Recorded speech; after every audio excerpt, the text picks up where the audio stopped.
So embryos formed by in vivo fertilization, that is fusion of gametes within the female, also could be used for such transfer to assist those females who cannot conceive.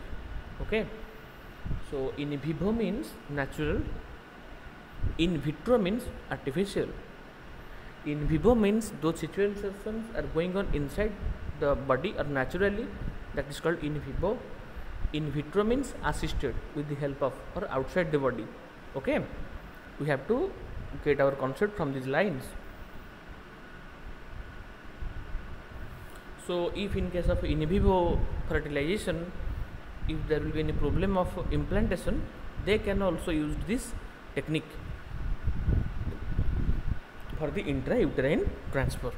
Okay, because if in vivo, if there will be normal or healthier fertilization takes place, but the implantation is unable to take place, in these cases intrauterine transfer can be accepted. Okay, next come to gift.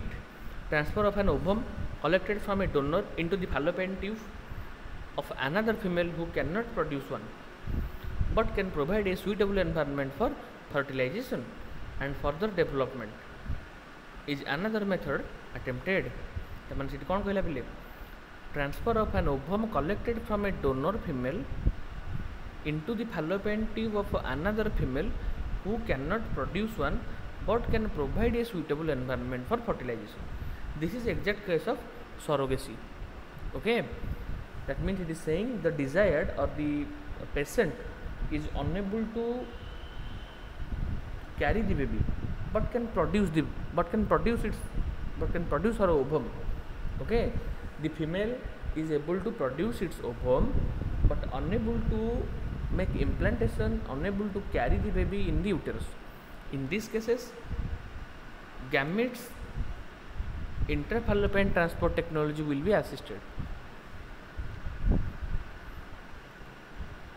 The gamete is collected from the donor